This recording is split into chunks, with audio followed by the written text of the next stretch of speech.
고민정 의원을 모시겠습니다. 안녕하세요. 반갑습니다. 자, 저 머리 잘랐어요. 잘했네, 잘했어. 최근에 네. 이재명 후보를 알게 된 의원들 이야기를 듣고 있거든요. 고민정 의원이 혹시 재발견한 이재명 혹은 어머 이런 사람이었어? 되게 까칠할 줄 알았거든요. 같은 말이라도 되게 좀 얄밉게 하고. 그런 이미지지. 네. 네. 근데 되게 털털하게 다가오시더라고요. 17년 생각하면 정말 박터지게 싸웠었죠. 그렇지, 맞아. 저는 문재인 캠프였으니까. 2017년 문재인 캠프 입장에서 보자면 얄미운 상대였지, 그때는. 그때는 그랬죠. 직접 만나보니까 너무 죄송하더라고요. 아, 내가 되게 심각하게 오해했었구나. 제가 막 열심히 뛰고 있는 거를 SNS에 올리기도 하고 할 거 아니에요. 그걸 아시더라고요. 거기서 오는 그 잔잔한 감동이 있습니다. 아, 고민정 의원이 어떤 활동을 하고 있다는 걸 일일이 네. 다 챙겨서 언급하더라. 아, 예. 공유를 하기도 하시고, 근데 이제 쓴 글들을 보면 누군가 밑에서 써서 올려준 건 아닌 것 그 같은 양반은 자기가 다 써요. 그런 것 같아요. 예. 얼마나 바빠. 자기가 모조리 다 써. 인터넷에서 얻어지는 수많은 정보들을 다 이 뇌에 흡수하는 것 같더라고요. 머리가 되게 좋은 것 같아요. 그거는 공통적으로 하는 얘기예요. 순식간에 이해하고 그걸 자기 걸로 소화한다. 가까이서 겪은 사람들이 공통적으로 하는 이야기가 머리가 너무 좋다. 예. 나 정도 되는다고 봐. 그래서 되게 유능한 보험 설계사를 FC라고 하던가요? 보험 설계사. 내 모든 자산과 건강을 관리해 줄 수 있을 것 같은 그런 느낌이 확 들었어요. 든든함. 아, 근데 5년밖에 안 돼? 아, 얘기하다 보니까 나의 삶 전반의 리스크를 관리해 줄 것 같다. 네. 제가 그런 돈에 느낌. 대해서도 별로 감이 없고 하루하루 살거든요. 그래서 누군가 옆에서 설계를 잘 해주는 내가 고용하고 싶은 사람. 고용하고 싶은 사람. 이재명 근데 후보- 국가가 고용을 해준다니 얼마나 좋아요. 그리고 본인이 좀 웃긴다고 생각하시는 것 같아요.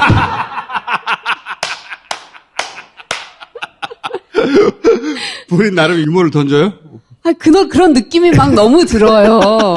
말 한마디와 제스처에 너가 웃을 거잖아 라는 눈빛을 딱 보내시는데 나 이거 던졌는데 안 웃을 거야? 그렇죠. 최근에 캠페인이 로우키로 워낙 이재명 후보에 대한 이미지가 말씀하신 것처럼 야박하고 경박하고 공격적이고 그런 느낌이 있잖아요. 그러다 보니 품이 있고 안정감이 있는 이 스탠스거든요. 그것도 필요한데 최근에 그래서 제가 아쉬운 게 하나 있는데 이재명 후보는 되게 유쾌한 사람이에요. 아, 네. 그 이재명 후보의 어릴 적부터 삶을 보면은 굉장히 어려웠거든요. 그럼 어두워지기 십상이에요. 그런 걸 겪은 사람들은 자기가 겪은 고난을 스토리화한 다음에 슬픈 영화의 주인공처럼 불거든요. 그걸로 마케팅해요. 이재명은 그게 없어요. 사람이 근본적으로 굉장히 밝아요. 예. 맞습니다. 그게 이 대통령다움 스탠스에 묻혀가지고 난 그게 아쉬워. 자기 고난에 자기가 과몰입하거든, 보통. 나한테는 왜 이런 일이 있었어? 극복하고 나면 너무 자랑스러워, 내가. 그게 없는 사람이에요. 내가 본 굉장히 큰 장점이에요. 되게 긍정 바이러스가 많고 에너지 넘치고 아마 제가 여쭤보진 않았지만은 잠자는 게 되게 싫으실 것 같아요. 아까운 할 일이 거지. 너무 많아. 네. 그래서 근데 보면 에너지가 넘쳐요. 캠프에서 그래서 진중하고 그런 모습을 보여줘야 된다. 그런 요청을 했을 것 같아요. 그럴 것 같은데 그러다 보니 밝고 크게 웃어야 될 때도 조심스럽게 웃더라고. 내가 그게 아쉬워. 자, 이렇게 떠드는 사이에 도종환 의원님 오셨습니다.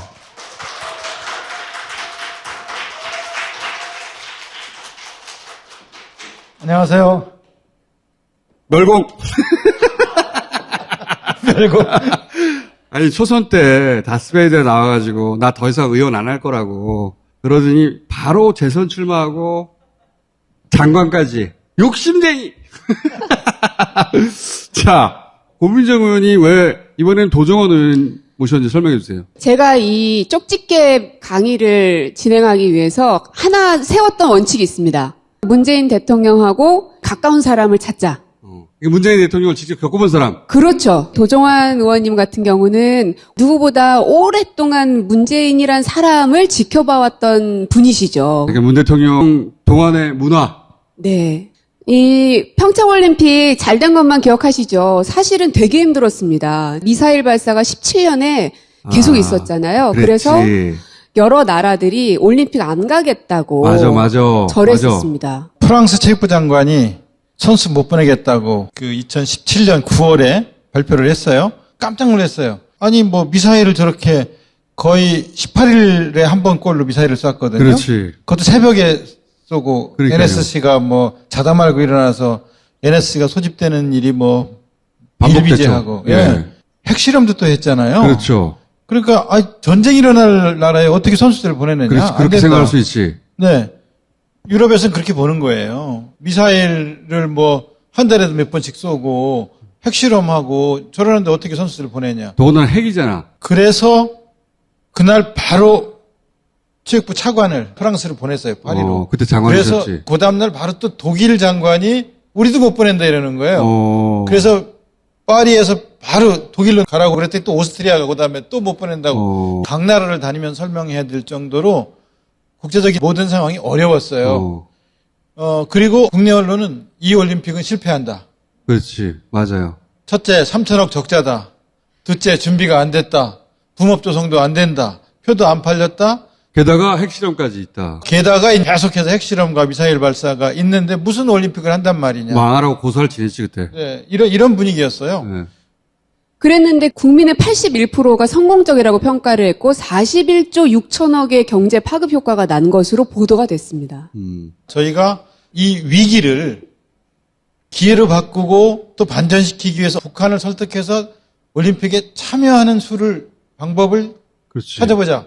정면으로 돌파하는 거지. 아예. 정면으로. 그러니까 근데 트럼프는 또 자기도 로켓맨이라면서 북치고 장구치고 난리났었지 그때. 내 책상에 무슨 단추가 있느니 뭐 서로 네. 이래가면서 이런 분위기에서 올림픽을 어떻게 성공시킬 것이냐. 북한을 참여하도록 하자. 평화올림픽으로 치러보자. 정반대가 되는 거죠. 정반대로 북한한테 경비를 지원하겠다. 대답이 없어요. 장비를 지원하겠다. 대답이 없어요. 훈련 경비를 지원하겠다. 대답이 IOC를 통해서 왔어요. 훈련하고 있는 사람들의 명단과 장소. 그러니까 피겨 페어는 캐나다에서 북한 선수 염대옥, 김주식 요 한 조가 캐나다에서 훈련을 하고 있다. 사실 피겨 선수 훈련비 얼마 된다고 그것 때문에 올림픽을 참석하겠어요. 근데 이제 참석할 명분을 던져주는 거 아니에요, 계속해서. 명분을 던져줄 뿐만 아니라 독일 가서도 남북 관계를 개선하기 위한 5대 원칙 같은 것들을 공표를 하고 그때 독일 가셨죠. 네, 계속해서 북한의 참여를 설득하고 유엔에 그때 김연아하고 같이 가서 유엔 총회에 참석해서 휴전 결의안. 휴전 결의안을 채택을 하기로 했어요. 본래 고대 올림픽에서도 올림픽 하는 기간 동안은 그리스의 각 폴리스들이 전쟁을 멈추는 거예요. 전쟁을 멈추고 서로 사람을 찔러 죽게 하던 창을 누가 멀리 던지나를 겨루는 게 올림픽의 시작이거든요. 고대 전쟁을 올림픽. 스포츠로 바꾼 거죠. 전쟁을 스포츠로 바꾸면서 올림픽이 추구하는 최고의 가치는 평화의 가치이거든요. 유엔에 가서 여러분이 함께 휴전 결의안이 채택될 수 있도록 도와주십시오라는 국제사회의 지지와 지원을 설명하고 설득하면서 국내외적인 분위기를 만들었던 거죠. 문 대통령이 보면 위기에 강해요. 그렇죠. 위기에 아주 큰 위기들이 있었잖아요. 이것도 큰 위기지만 수출 규제도 큰 위기고 그렇죠. 코로나도 네. 큰 위기잖아요. 네, 그렇습니다. 위기만 오면 그걸 역전시켜. 맞아요.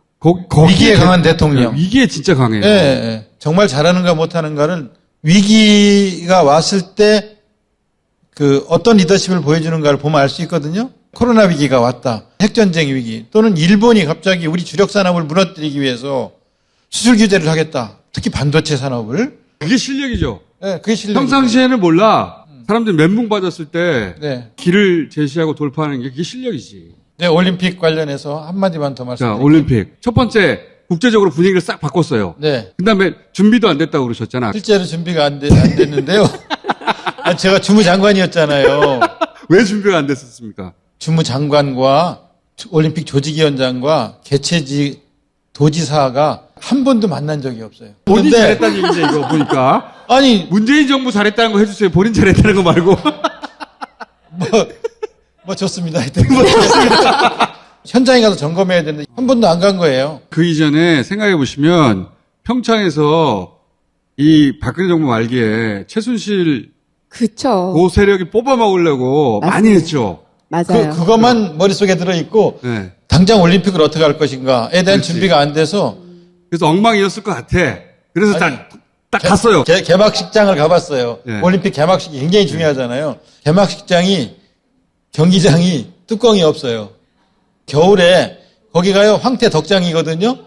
걸바람이 제일 세서 황태가 제일 잘 마르는 바람이 제일 많이 몰아붙이는 곳에 경기장을 딱 세워놓고 뚜껑이 없으니까 얼마나 추워요. 이거에 대한 추위 대책이 있다. 추위 대책이 없어요. 의원님 추위 많이 타시나 보다. 야 너무 춥잖아. 거기 점검 나온 대통령님이 덜덜 떠시고요. 총리님도 두꺼운 그 패딩 같은 걸 입고서도 추워가지고 덜덜 떨 정도로 그렇게 추운 곳에 추위 대책 아무것도 없고. 그래서 실제 평창 올림픽 외신 기사 보면 동계 올림픽이 이렇게까지 추울 필요는 없지 않아? 이렇게 진짜야. 그런 기사도 났었어요. 그러니까 추위에 대한 대책이 없고 그렇다고 구조 자체가 지붕을 씌우면 무너지지 않게 돼 있는 그렇게 짓지 않았기 때문에 네, 처음부터. 그런 상황인데다가 뭐 도로서부터 시작해서 손님을 맞을 준비도 안 되고 특히 개막식 행사 자체가 굉장히 중요하거든요. 전 세계로 중계되잖아요. 그렇지. 우리 문화의 실력을 보여주는 공연이어야 하잖아요. 전문가들하고 점검을 했는데 우리다운 콘텐츠가 없고 와 소리가 나오는 그런 와우 포인트도 없고 아니 그걸 최순실이 준비했으니 그게 제대로 될 리가 있나. 그때는. 그런 것들을 하나하나 채워서 드론을 띄우고 그 다음에 인면조 끌어내서 우리다운 걸 보여주고 그 다음에 빈약한 것을 채우고 하는 그런 일들을 위해서 예산이 없는데 어떻게 합니까? 얼마가 필요하냐? 50억이 필요해. 얼마면 돼? 50억. 아니 50억이 아니라 100억을 써서라도 전 세계 앞에 우리 문화를 제대로 보여줘야지. 하나하나를 전부 점검해서 경기장 시설부터 그 다음에 선수들이 충분히 먹고 쉴 수 있는 그런 환경을 마련하는 일부터 정말 긴박하게 진행을 했는데 추위는 어떻게 했어요? 추위. 그걸 위해서 제가 한 게 있어요. 어떤? 제가 기도 진짜 많이 했습니다.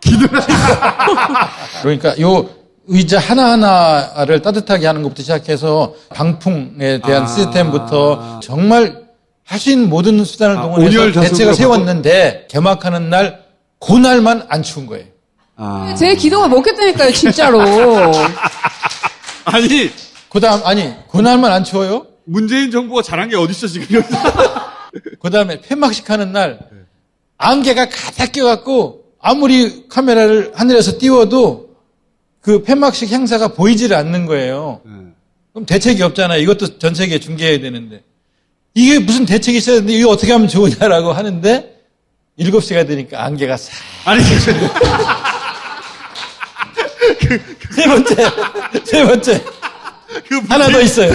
하나 더 있어. 잘한 게 아니잖아. 아, 그러니까. 기후가 잘한 거야, 기후가. 아니, 우리가 일도 잘하지만 아니, 기도도 하나 더 잘한다. 있다니까.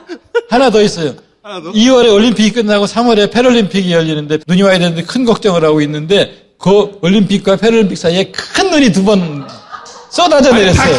기후가 잘한 거. 아니. 그럼 이게 뭐냐? 강사 잘못 모셨어요. 이게 뭐냐? 다 날씨가 도와준 거야. 아이, 그게 아니고 하늘이 이 나라를 돕는다. 하늘이 이 정부를 돕는다. 어떻게 안 될 수가 있겠는가? 오프닝 개막식 할 때 장관님이나 네. 대통령님은 그 VIP석에 계셨으니까 잘 모르실 텐데 네. 저는 일반 객석에서 우리 동료들하고 같이 봤거든요. 근데 우리 정부가 진짜 준비 많이 했구나를 느낀 게요. 엉덩이 따뜻하게 해주는 뭐 이런 것 하고, 그 다음에 비옷처럼 아예 그냥 전체를 다 입을 수 있는 옷 같은 게 들어있고요. 털모자 들어있고, 핫팩도 여러 개 들어있고, 모든 방한을 할 수 있는 용품들을 이런 그 백에다가 담아서 모든 좌석에다가 다 갖다 놓은 그거 거예요. 잘했다. 그렇게 준비를 하니까 하늘이 돕는 거죠. 개인 방한 용품을 다 지급했어요? 그럼요. 그건 잘했다, 진짜. 아니, 특히 이제 선수들이, 우리가 아무리 준비를 많이 하면 뭐예요? 선수들 만족도가 가장 높은 올림픽으로 나중에 여론조사 결과 나왔어요. 네. 이 밑에 바닥의 얼음의 온도하고 선수들이 경기를 하는 코 입에 닿는 온도를 다르게 관리해 줄 정도의 그 정도의 기술력으로 경기장을 관리했어요. 그렇게 하니까 선수들이 아니 이 정도까지 경기장 관리를 할 줄 아는 나라였단 말이야. 각 경기마다 정말 제대로 된 경기력이 나오는 경기장 시스템을 만들어 준 거예요. 먹는 거 선수들이 잘 먹어야 되잖아요. 우리 음식부터 그 나라 음식까지를 다 준비해 주었는데 그거 만족도 음식이고 없다고. 네, 만족도 그다음에 없다고 그랬었어요. 숙소 그렇게 춥지만 숙소에 들어가면 온돌도 있는데 생전 처음 그런 걸 경험해 보는 거죠. 온돌을 못 겪어봤잖아, 걔들이. 네. 온돌. 그러니까- 온돌에 죽어, 지짐이. 그렇죠. 추울 땐 지져야죠. 이게 있잖아요. 네. 도쿄올림픽하고 어떻게 차이가 나느냐면 자 골판지 침대에서 재우잖아요. 음식 후쿠시마산 음식을 줘. 음식물을 줘. 정말 뛸 수가 없을 정도로 그 어려운 환경 속에서 경기를 하다 말고 스스로 포기하는 선수가 나올 정도의 제일 더운 때다가 날씨. 잡았는데 하늘이 안 도와줘. 음식 불만도 많았어요, 그때. 예, 음식 불만도 많았고. 네. 온돌 경험은 뿅 가거든요. 바닥이 더워요, 그러면. 그러니까 선수들이 좋아했어요. 선수들이 좋아하니까 감독 임원들 좋아하죠. 그러니까 기자들이 좋게 쓸 수밖에 없죠. 그러니까 전 세계에 이 우리나라에서 열린 평창 동계올림픽에 대한 기사들이 다 좋게 나가는 거예요. 예, 그 문 대통령 역할이 지금 안 나오고 있잖아, 지금. 장관님 역할만 나오고. 문 대통령님은 이렇게 준비한 된 올림픽에 제일 먼저 맨 앞에 서서 홍보대사를 하셨어요. 하나하나를 전부 점검하시느라고 평창을 여러 번 오셨어요. 직접 나서서 현장에 와서 점검하고 또 점검하는. 저희는 준비가 다 됐을 거로 생각했는데 정작 딱 정부를 맡아서 현장에 가보고 나서 너무너무 놀랐는데 현장에서 대통령님이 직접 진두지휘하면서 점검을 하니까 부처가 안 움직일 수가 없죠. 다음 보시면은 한국 소프트 파워가 세계 2위더라고요. 영화, 드라마, BTS는 말할 것도 없고. 이거는 진짜 문재인 정부 시절에 일어난 가장 확실한 변화죠. 예. 예. 그렇죠. 그 전에 블랙리스트 나라였어, 우리가. 맞아요. 불과 5년 전에. 네. 블랙리스트 나라에서 이렇게 변했잖아요. 네. 이게 진짜 대단한 거예요. 최근 2, 3년 사이에 한국에 대한 인식 변화를 우리나라에 살고 있으면 잘 못 느끼거든요. 엄청난 변화가 생겼어요. 최근에 만들어진 영화에 불쑥불쑥 한국이 등장해요. 예를 들어 SF야. 안드로이드가 반란을 일으켰어. 배를 타고 탈출해야 돼. 어디로 가냐? 한국을 가자 그래요. 미국이 위기에 처했을 때 탈출할 나라로 한국이 설정돼요.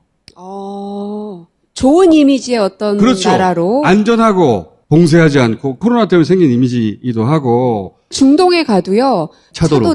쓴 청소년들이 한국말로 노래를 그렇게 많이 따라 부르더라고요. 그리고 돈룩업이라고 최근에 히트친 그 넷플릭스 영화가 있는데 거기 보면 정치풍자극이거든요. 의원님 무슨 소린가 하시지 마시고 영화도 좀 보시고 어떤 맥락으로 또 한국이 등장하냐면 지구적 위기가 왔는데 미국 대통령이 관심이 없는 거예요. 그러자 옆에 있는 보좌관이 한국도 여기에 관심을 보인답니다. 라고 하는 합리적이고 과학적 판단을 하는 나라로 또 등장하는 거예요. 이런 이미지라는 게 최근 몇 년 사이에 집중적으로 만들어진 거거든요. 문 대통령도 당연히 관련이 있어요. 세계적 위기가 있을 때마다 평창 때 해결하지. 코로나 해결하지. 그러니까 그 이미지가 같이 올라간 거죠. 이렇게 좀 해주십시오. 내가 장관일 때 말이야. 날씨가 도와줬어. 이거는 역사에 기록될 거예요. 문재인 정부 시절에 이런 대전환이 일어났다. 네. 그러니까 유엔 이제 웅크타드에서 공식적으로 우리나라를 선진국이라고 발표를 했잖아요. 사실 선진국으로 그 위상이 높아진 데는 문화적 힘이 상당히 크죠. 대중음악서부터 영화, 드라마, 웹툰, 애니메이션, 게임 이 모든 분야에서 콘텐츠 경쟁력이 전 세계 이제 7위인데요. 아우, 저 나라 진짜 선진국이다. 그런 것들을 세계인들이 다 인정하는 거죠. 그러니까 선진국으로 받아들여요. 이제 설명하지 않아도 돼요. 네, 네, 젊은 사람들한테는 선진국이라고 설명하면 원래 선진국 아니었어요. 이제 이렇게 반응을 한다는데 기생충 같은 그런 영화가 보여준 주제의식이 있잖아요. 지상의 삶과 지하의 삶으로 나누어지는 양극화된 경제적 불평등의 문제를 이렇게 잘 그려낼 수 있나? 이거에 주목하고 이제 미국에 있는 제작자들이나 감독들이 한국으로 오는 거죠. 어느 감독만 하게 만든 정부다. 그렇죠. 네. 영국 모노클에서는 한국이 엔터테인먼트와 혁신에 대한 기준을 세웠다라고 평가를 하거든요. 그러니까 국내 언론의 한국 평가랑은 너무 다르죠. 맞아요.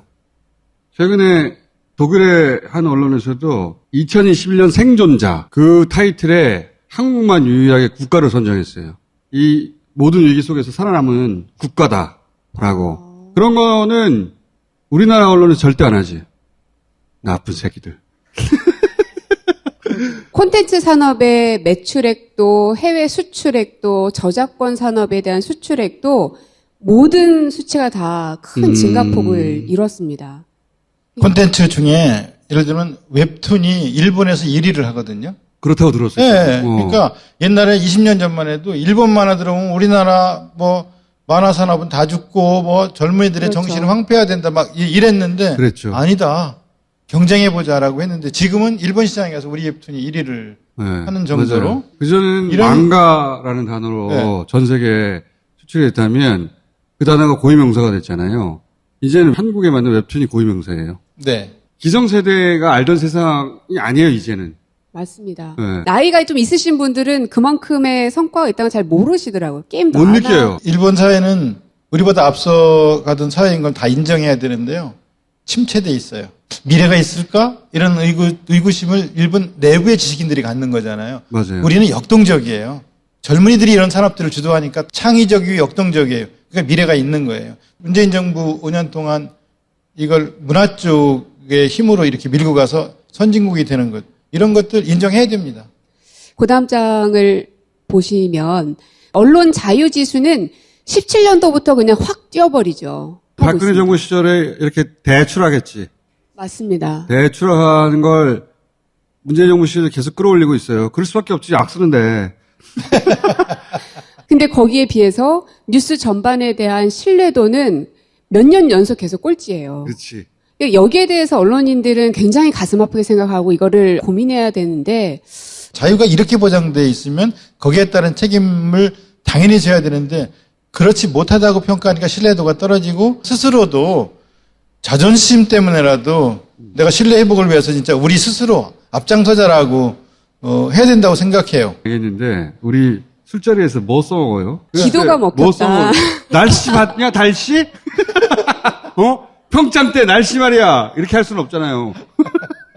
하나는 일단 위기에 강하다. 평창 얘기하고 코로나 얘기하고 수출 규제. 그때 얼마나 큰 위기였어. 누가 극복했어 이 새끼야. 박근혜야 문재인이야.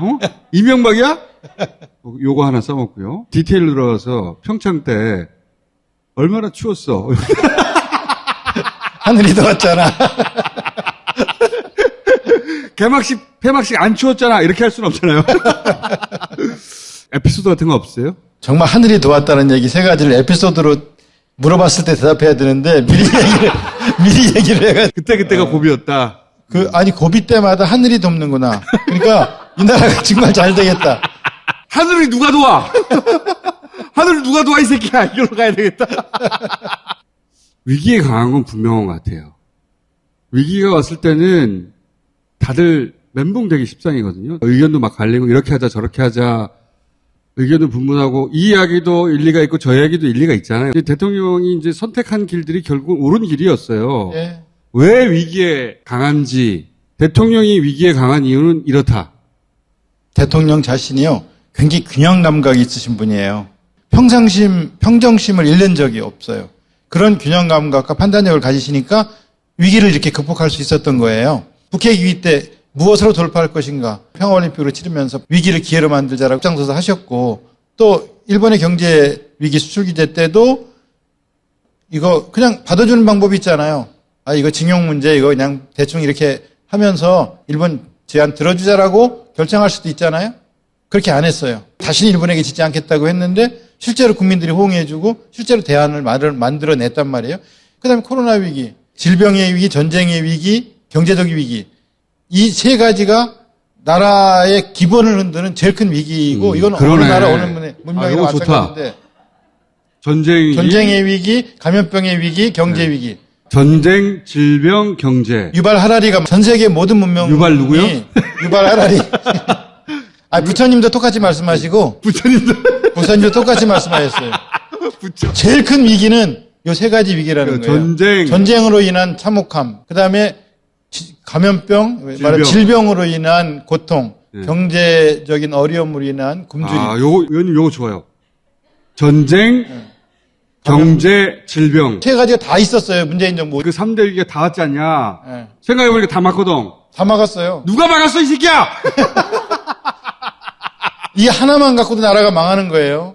패스트 때도 그렇고, 스페인 독감, 이런 감염병 위기를 못 막으면 나라가 망하는 거고. 잠깐만요. 좋다, 좋다. 전쟁으로 인한 죽음, 질병, 감염병으로 인한 고통, 경제적 위기로 인한 어려움. 요 세 가지가 나라를 맡은 사람이 제일 걱정해야 될 중요한 위기인데 어느 하나만 못 막아도 그냥 나라는 망하는 거예요. 그렇지. 전쟁, 경제, 질병. 총균쇠라는 책이 되게 유명하잖아요. 그렇지. 그거 생각하면 딱 맞아요. 총이 전쟁이죠. 그렇죠. 균이 질병이고요. 네. 쇠가 경제잖아요. 그렇지. 아, 그거 좋다. 너 총균세 읽어봤냐? 제목은 들어봤는데 그거 다 읽어본 사람 아무도 없어요. 너무 두꺼워. 아, 근데 이 5년 동안 그 세 가지 위기가 다 왔어요. 그렇지. 총균세 읽어봤어? 총균세 뭐야? 응? 전쟁, 질병, 경제 아니야. 평창 때 핵실험 기억나냐? 그리고 수출 규제 기억나? 코로나 기억나? 다 누가 다 해결했어? 응? 이름 말해봐. 아, 총균세 좋았어. 하나 아, 했네. 좋다. 네. 오늘 요걸로 될 것 같아요. 네.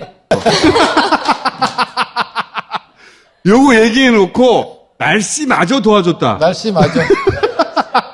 동의합니다. 날씨 동의. 날씨 맞아. 총균세를 모두 다 극복한 정부다, 여기가. 아, 이거 좋은데? 자, 들어가셔도 되겠어요. 고맙습니다. 갈게요. 고맙습니다. 네.